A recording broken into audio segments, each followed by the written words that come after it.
Okay, super excited for today. Had a really productive day. As you can see, we have 2 wings now. Time for an update.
All right, exciting day today. Today we get to work on riding my mess up. Brand new Spar, sweet. Also, we got the gas cans, or excuse me, gas tanks. So you can see they're interconnected here. This would be the right tank and this would be the left tank. All right, let's get to work on this wing.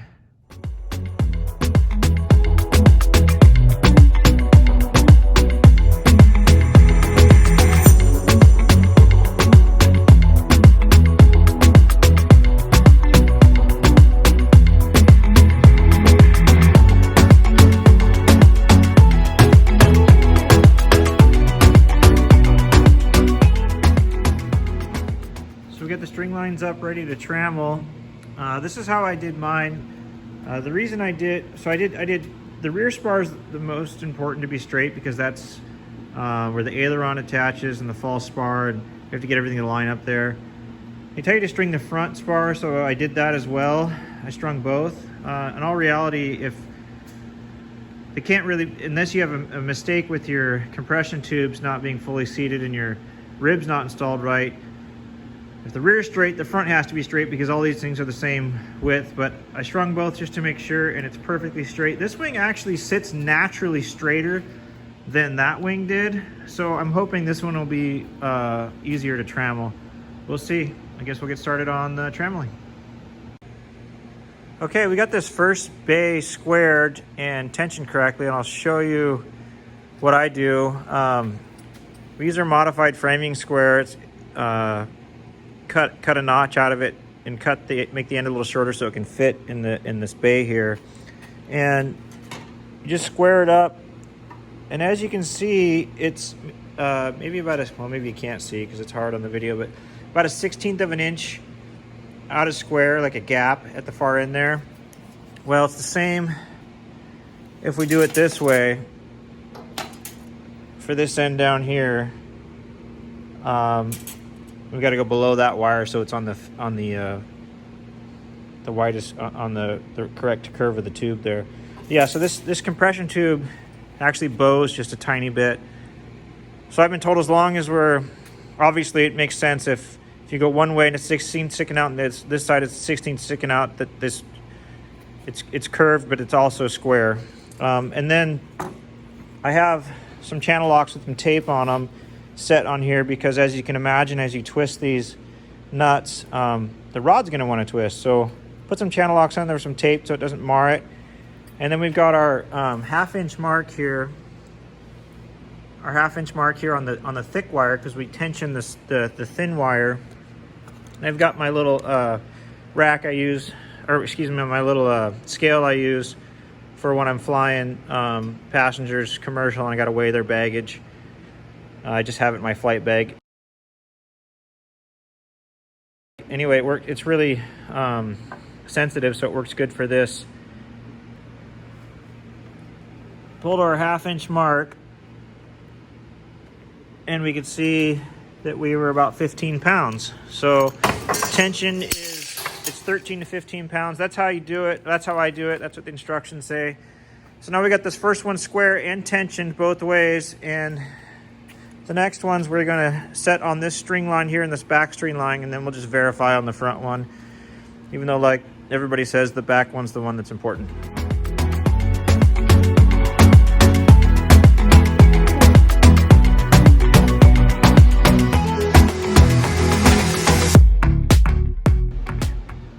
Okay, so this wing's trammeled in tension. The wires are tension straight, trammeled, and square.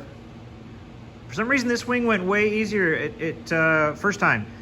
That wing, took to the fourth time before I got it where I liked it. This wing naturally just sat straighter, and first time, it was actually really easy. So maybe because I did that one 4 times, I got a little practice. Just patient on the tensioning from wire to wire, and it worked out great. So the next step will be to set the center aileron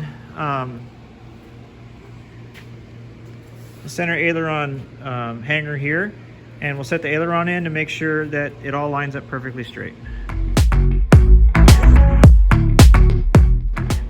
Yeah, success. Everything lines up perfectly. Bolt slid right in. So yeah, now we can lock tight and set that center aileron hanger. Get these rear ribs done. We can lock tight the jam nuts on these and torque seal. Okay, we got the cross brace in here for the lift struts, the torque tube that you'll grind down and then drill through and bolt. Also the front pulley hanger and the front spar. And now I'm doing the rear spar cap and pulley hanger, or pulley, aileron pulley. So here's the mark out of the pulley outline and counted from the beginning to the end. 22. Doesn't appear to me it needs to be countersunk. It's going to be outside the pulley. 23 we're not going to drill. That's the one we're going to line up with this and drill all the way through them both. 24 will need to be countersunk, and I think I'm going to countersunk 25 rather than 22, because you can see 25 is right on the edge. 22 is outside. So there we go. Okay, the rear spar aileron pulley brackets installed, and I just wanted to show you why I decided to countersink number 25 rather than 22. It lines up perfectly on the string right here, and 22 fits, and 25 would not have. So 25 is countersunk, 24 is countersunk, 23 is match drilled all the way through to get it started. 22 is a regular Cherry Max, and then all these are the 4-5 Cherry Maxes. They go all the way through as well. Anyway, that's why I did that instead of what they want you to do on this one.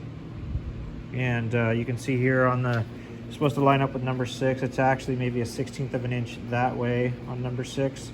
And like I said, the reason I did that is to line up this hole perfectly and this string perfectly straight on this bracket. That's the deciding factor on where this bracket goes. When I did it on the other wing, I did it how they said and set it perfectly to that. And then as you can imagine, this hole was a 1/16 of an inch off. So it worked. I had to cheat it a little bit, but it worked. I just thought that this would probably be a better fit to set this spar cap off the pulley rather than off the number 6 rib. Okay.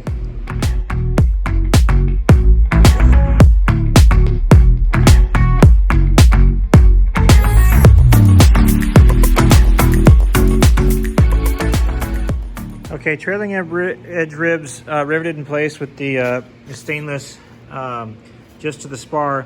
Haven't riveted them to here yet. I did leave out the intermediate trailing edge ribs, these 3, so I have more room to squeeze these. And also don't forget to leave out number 8, so because you're gonna have to move it to squeeze this one in here. Okay, so now we'll go ahead and drill dimple for the countersink for the flush rivets and get all these riveted in.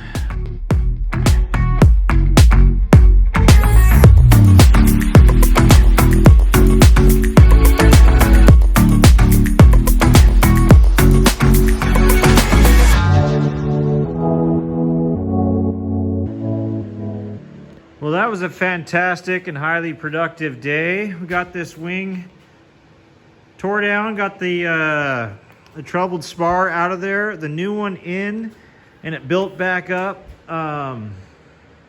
really far back to the level of this wing. In fact, we got the flat fall spars in both of these, and now we'll work on the aileron fall spar, but I think I'll call it a night, and we'll do these final attach and set these aileron fall spars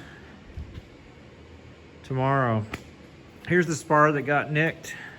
You can imagine how much work it is to take this out and put it back in. See all the things that are attached to it. And then you have to square and trammel the wing. And right down there, that little nick, see how small it is, the size of my finger? That little nick right there is what ruined this spar. But now we're back in business. On our way, here we go.